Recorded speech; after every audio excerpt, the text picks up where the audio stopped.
This week on SMB Spotlight, I'll be joined by Robert Chadwick from Chadwick's of London, a premier upholstery business known for restoring and creating beautiful bespoke furniture. Today, we're going to be diving into Rob's journey. So Rob, welcome to the SMB Spotlight Show.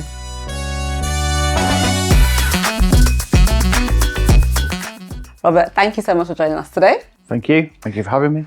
So your story starts a long time ago. I understand that you started in upholstery at the age of 17 and your grandfather had already established it though. So I left school. I was in the Marine Cadets and I was a bit scared about joining up, committing full time. So I left school really not knowing what I wanted to do. And I ended up, my granddad was working, not his company, but he was working in a big upholstery company in Plymouth where I'm from. And he just got me in, sweeping up, making the tea, stripping out. Yeah. And I never looked back and I just went from there and just progressed through the stages. Lucky enough to be in a big workshop with 5 other old boys that knew the trade inside and out. And I had all their knowledge to learn from. Yeah. And would you say that you actually enjoyed it? Because I'm thinking 17, you know, when I was 17, I had a little job in a call center. And I wouldn't say it was my passion. It was just a little bit of money. But something like this, especially it being in your family, was it something that you found enjoyment in? Or you're like, nah? Absolutely. Yeah. It's a unique thing. It's not that everyone even... Some people think this stuff is made in factories by machines. Yep. They don't even realise it's made by hand. So to be doing something like that, very exciting. And every job was different. Yeah. You could have the same chair, but it would be in a different fabric. Yeah. So to get 2 of the same would be, it doesn't happen very often unless they're ordering a bulk buy or you're doing a cafe or something like that. So, and eventually ended up with me and my 2 brothers and my granddad all working in the same company. That's incredible. What's it like working with family though? Yes. I was cheeky. Yeah. I treated them as one of the team. Yeah. And yeah, the banter was great. Yeah. Yeah. And I can just imagine, as you said, you know, having so many resources to learn from. What would you say was your biggest learning curve though? Well, there was a point. We started off doing domestic furniture, like we were doing domestic 3-piece suites, poofs, and dining domestic, chairs. you mean stuff for the UK? The general public. All the local area around Devon and Plymouth. And then the company managed to get a contract with a big top-end bed company called Vispring. Okay. And Vispring made all the beds and the mattresses, but they never made their own headboards. Okay. So we got the contract for the headboards. Yeah. And it grew so big that we stopped doing domestic completely and did nothing but headboards. Seriously? And it was all over the UK, it was all over Europe, and some even went to America. And it got to the point where we were manufacturing 150 headboards a week. Okay, wait. 150 a week? Yeah. Still handmade? Yes. How? Well, there was a CNC which would cut out the shape of the wood. The frame would be finished by hand, and then it would be brought into the upholstery department, and it would all be made by hand. That is 150 a week, and ranging in price-wise, retail price, anything from the cheapest being £500 up to in the thousands. In fact, we did a couple of beds. It was rumoured, which was for Victorian David Beckham. No way. The fabric was £250 a metre, and I think it sold at, for a set of curtains and the bed and the headboard, was something like 45,000. Stop it. Yeah. I personally made headboards for Paul McCartney, Kylie Minogue, and I even had headboards in Harrods showroom. This is some big business, you know. Yeah. And all from, you know, the 17-year-old you. How do you think he would feel, like, speaking to your 17-year-old self, what do you think he'd be thinking right now? I would say, shut up. You're lying to me. You're lying to me. Yeah. When an order like that from, you know, someone of that magnitude comes through, is there a different kind of process, or is it just like, okay, we're going to treat them like any other customer and do exactly what we do? Any other customer, to be fair. And it's rare. You know you're doing it for them. Yeah. But you wouldn't always get to meet them. Yeah. Did you get to meet any of them? The only one I did ever meet was, I don't even know which one he was, but it was the band Europe that did the song The Final Countdown. Yeah. I actually went into his house in Barnes and delivered a deep buttoned blue velvet poof that I did for him. And there was a big grand piano in the living room. But that's one that I remember meeting. That's incredible. Yeah. I did a chair for Liam Gallagher. Unfortunately, I didn't get to meet him, but I did a chair for Liam Gallagher as well. So how do all these, big names find the company? I'm lucky. I'm in with a lot of interior designers around London, top end interior designers. So most of my customers are top end. Yeah. And this is how they come to me. Do you feel more pressure? Because obviously when things are top end, it comes with a price bracket, but also it comes with a real big expectation. Like, I'm paying top dollar, the whole thing has to be quality. Is there pressure? Again, going back to the people that taught me in Plymouth, the old boys, I had it drilled into me, neatness, quality. Yeah. So when I came up against having to make something for someone top end, it made no difference, because if I do something and it's acceptable, I have to take it off and make it perfect. It has to look the part, has to. Would you say that's something, obviously I know you've mentioned that, learning from these people, but would you say that's a personality trait that you have as a business owner as well? Absolutely. I always keep a tidy workshop, and whenever I put up on the screen in BNI, I get comments saying, wow, that's a tidy workshop. So it filters through everything. I might even be slightly obsessive compulsive. Yeah, I don't think there's anything wrong with that. No, me too. Yeah. I think sometimes, excellence does require obsession, and attention to detail. And especially if you're working on a craft like this with top end people, you have to be, Yeah. So what is BNI? BNI stands for Business Networking International. And basically it's a group of like-minded business people that actually meet in person every week. And chapter sizes range from 20 to 50.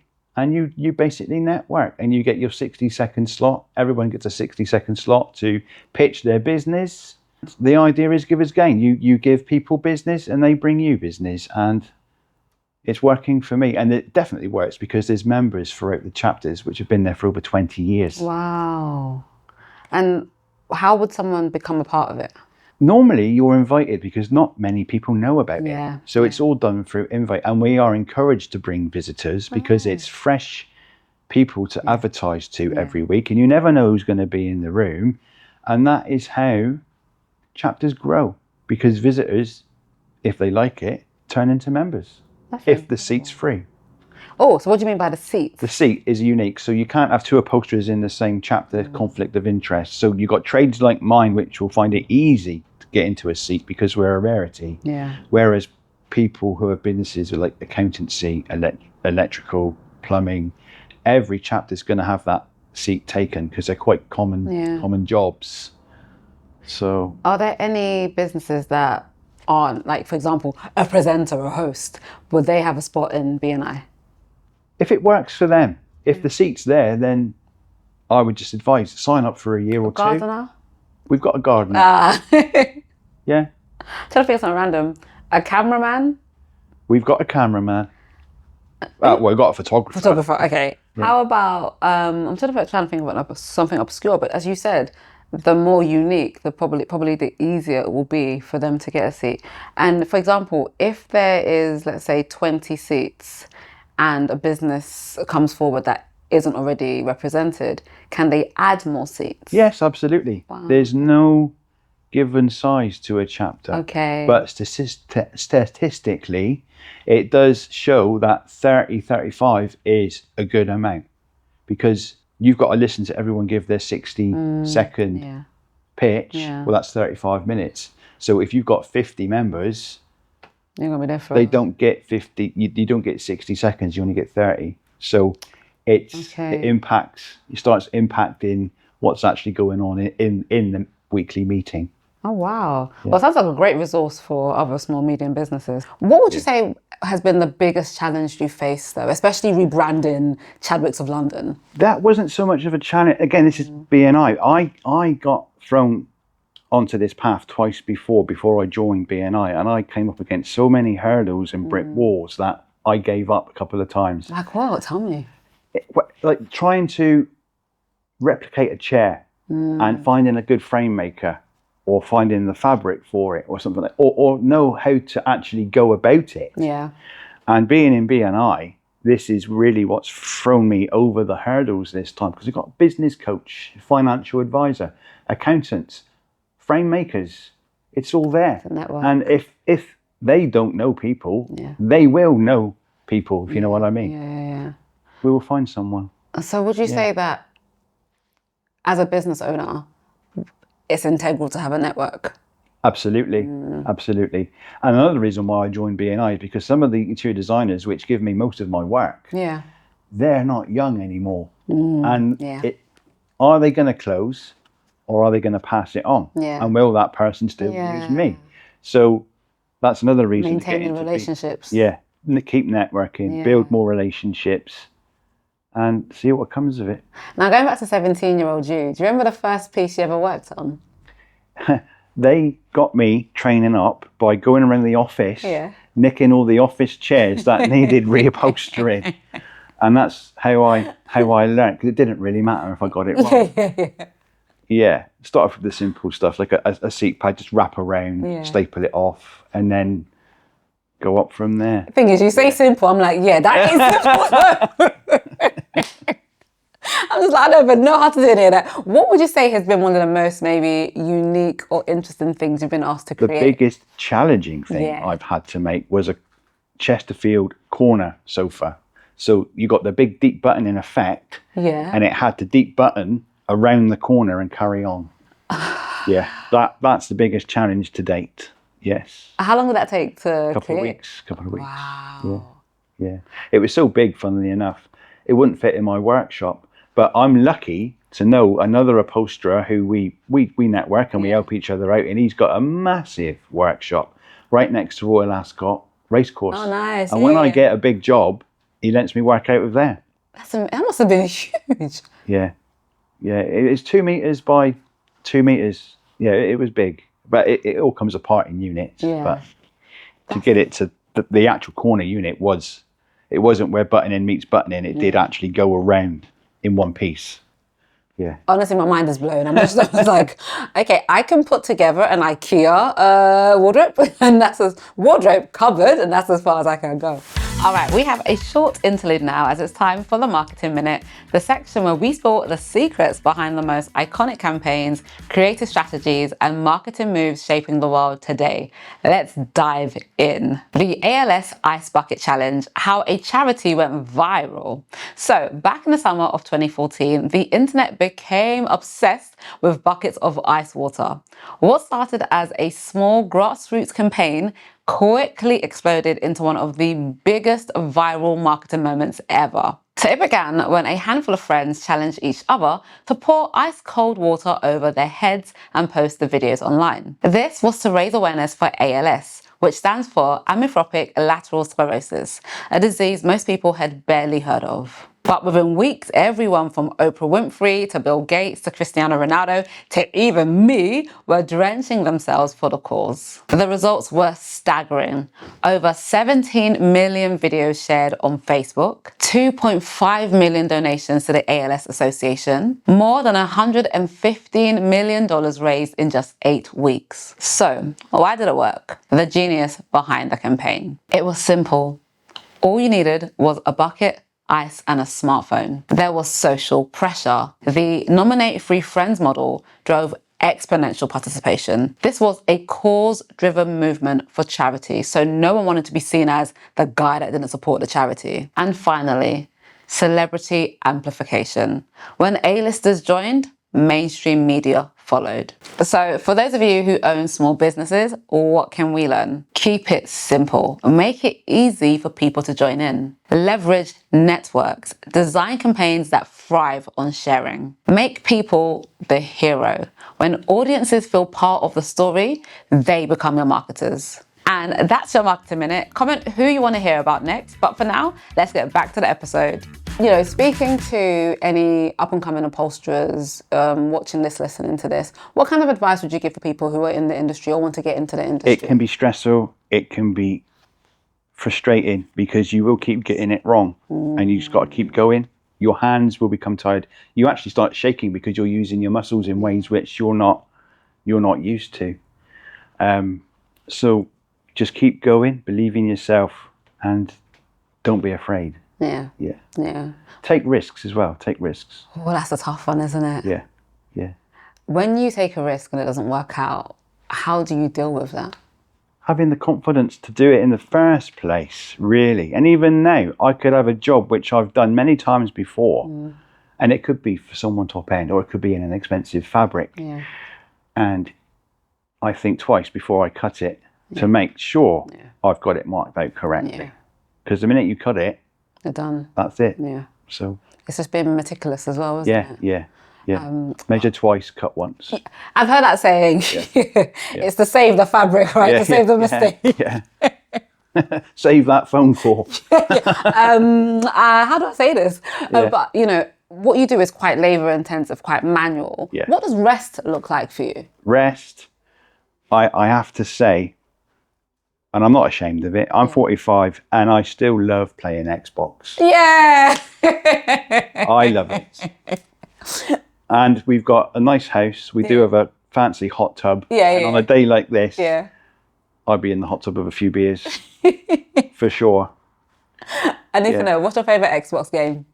Assassin's Creed at the moment. You know what? I love the film of that. They made a film a few years ago, which no one seems to like. But I think they're going to bring out another. Yeah, they got. Well, funny enough, they've got one that's based in Japan, on Shogun and ninjas. No way. Yeah, that's the next one that's coming out. I want to see that because I really love the first one and the premise of it. I'm not sure about the game. I'm not a huge gamer, like PS5, Xbox, not me. But the film adaptation, I was like, oh, past lives, I get this. Like, it's really, really cool. So you're Assassin's Creed. Okay, in the hot tub? I can't play it in the hot tub. No. I electrocute myself. Not working for a couple of days. Now, in terms of overtime, should I say? Yes. You have developed a signature way of working. How important is it that you stick to that?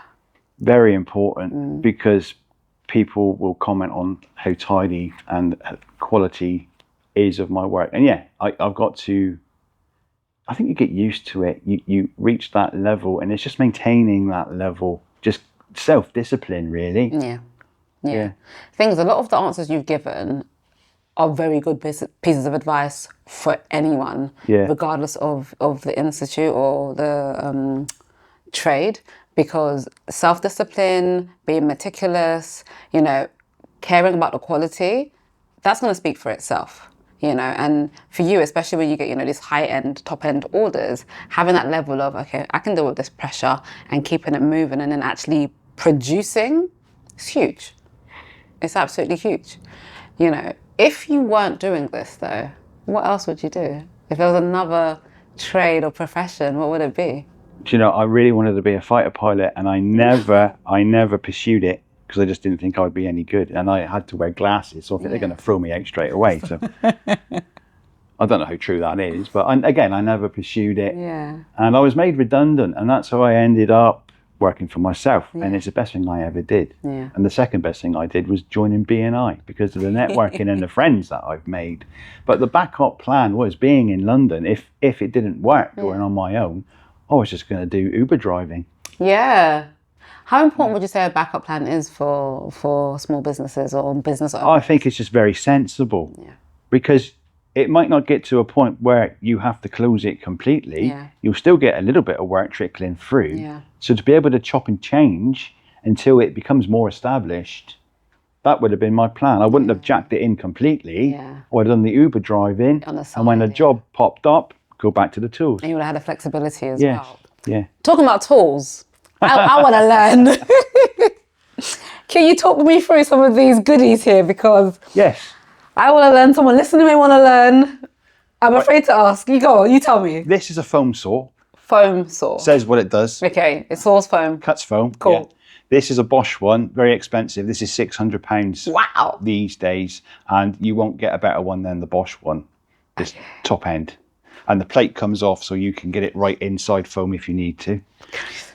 BEA long nose staple gun. Okay. This is the tool that you use the most. This is what you actually I was going to pull say, and which do you use the most? you fix the, Okay. so all under here, this will be fixed on with a staple gun. Okay. The fabric. Got you. It's got, this is a long nose. Standard ones are snub nosed, but the longer nose gives you more reach. So if you've got a tricky area to get into, you can get in there with that one. And again, BEA is a top make. You won't get a better gun than BEA.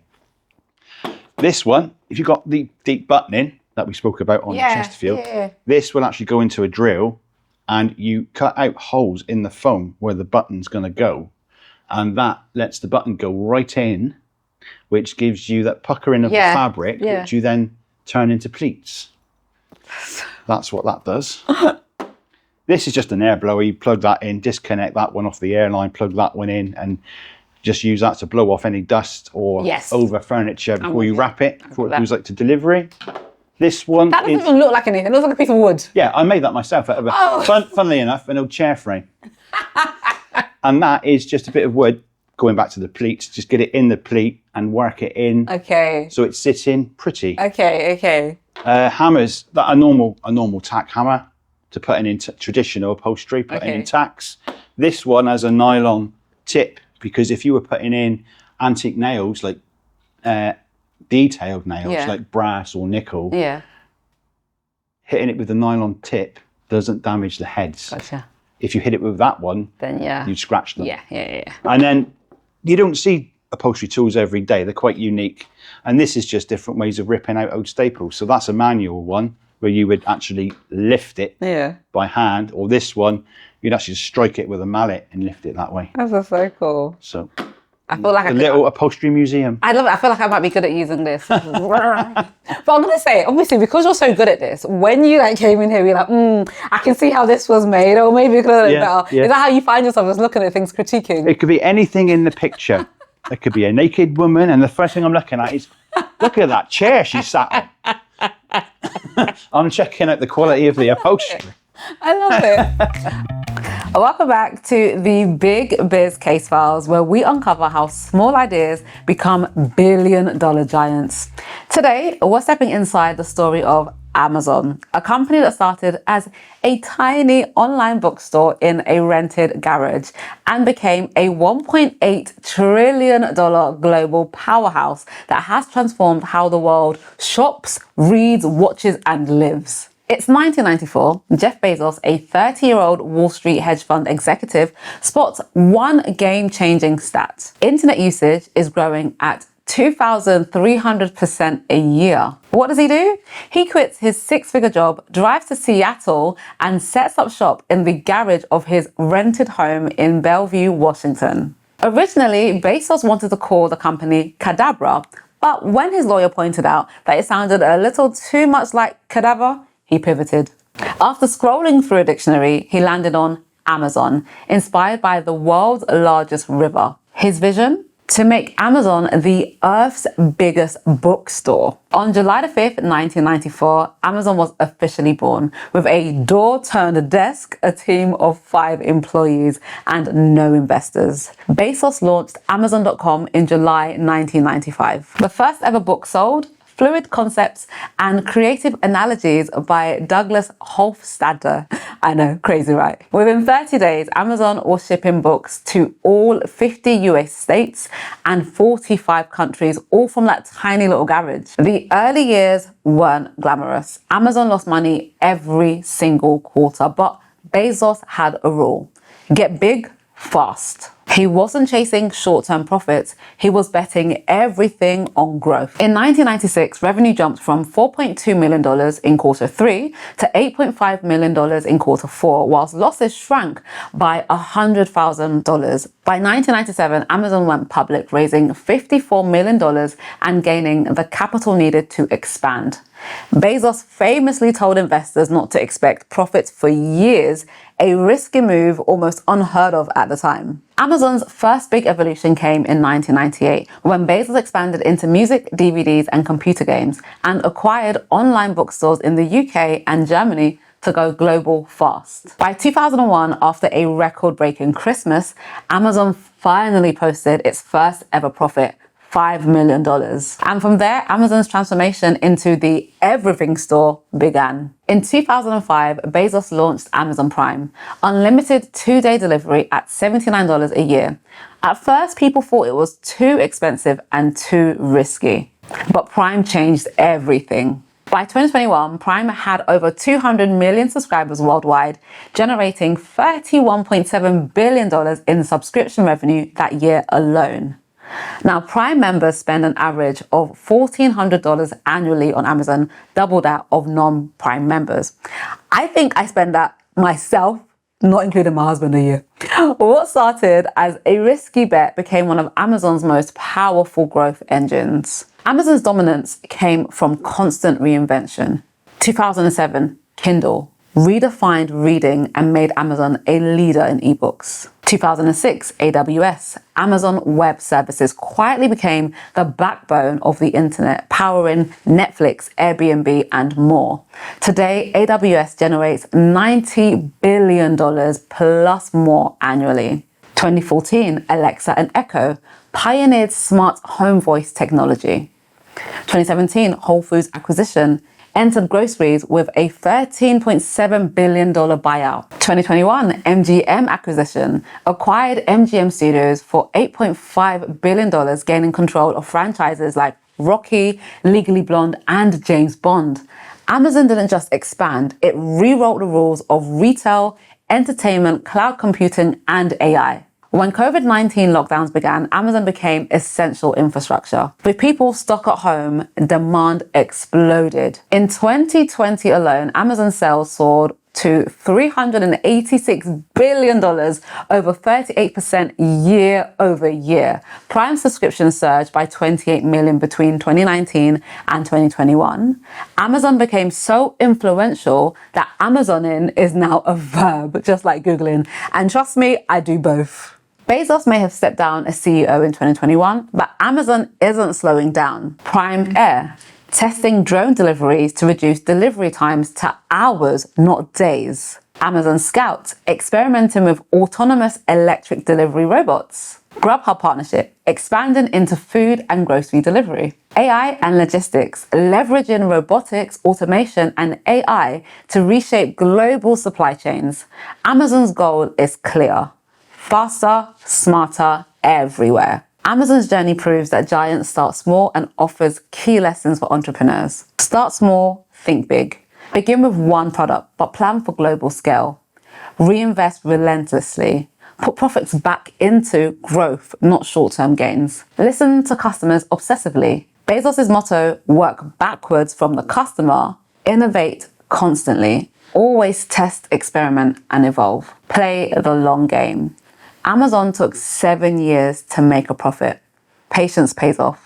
From a garage with 5 employees to a $1.8 trillion empire, Amazon shows that small beginnings can lead to world-changing companies if you have the vision, courage, and persistence to scale.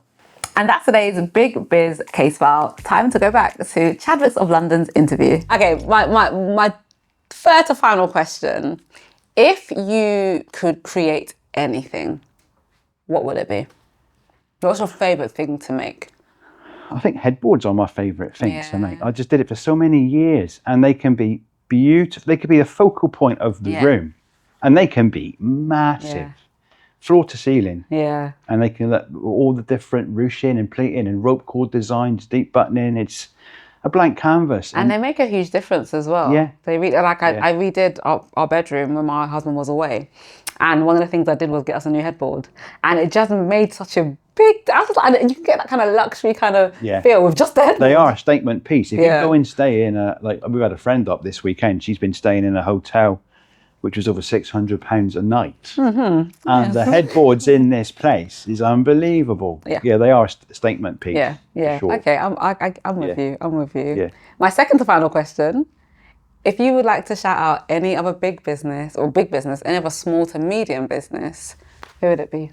It would be to Rob Holmes of Vinegar Creative, who has done a splendid job of my rebranding to Chadwick's of London. And he's now working on my website. And I've never had a website before, so it's exciting times. And again, this is all down to BNI. It's brought me everything. That's incredible. Yeah. And do you foresee the benefits of having a website? Because already you get a lot of business through word of mouth and stuff. It's completely given me another branch of my business. The whole point of it is to start manufacturing my own range of furniture.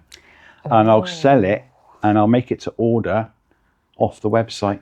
And that's going to be exciting. What kind of pieces are you thinking of? It's going to start off with replicas of French antiques, and we'll add to it as we go along. Is that still all going to be handmade? Yes. That's a lot of work. Yeah. But it won't be me. I need to find the frame maker for that. Yeah, and which I I've think got. you need to chill. You need to relax, Robert. The first prototype is being made as we speak. That's incredible. How long did it take for the idea to kind of... Again, I came up against this before BNI twice, and this is one of the parts which made me give up because I just couldn't find a frame maker. Or I could, but I had to order 40 or 50 at a time. Yeah. It's like, well, that's expensive. Yeah. 2, I don't need that many. And 3, I need someone to keep it. Yeah. Yeah. Do you feel like once the website is up and running, you can take a holiday? That's the plan. That's why I mean, relax a bit. Like, you've been working hard. Yeah. Yeah, so it'll be the reupholstery side, the antique restoration. That's all been going. And then suddenly we have Chadwick's of London, which is top-end brand. The logo looks fantastic. Yeah. And let's see what we can sell. That's absolutely incredible. Yeah. My final question. Can you tell people where to find you, follow you, book through you, use you? Where can you be spotted? The email is sales@chadwicksoflondon.co.uk, and we are on Instagram and Facebook. And watch this space for the website. Website coming. What's the website? Do you know what the website will be? We've got the domain. It is Chadwick's of London. Perfect. Yeah. Thank you incredibly, and I hope you have a fabulous holiday when you do get one. Yeah, thank you very much. Thanks for having me. I've loved it. It's been great. Thank you so much for tuning in to today's episode. If you could like, share, comment, subscribe, it would mean so much to us and the amazing businesses that join us here. Next week, I'll be talking to Bryony from Holiday with Heart. So if you have any interest in going away for holiday like I do, then you definitely want to tune in.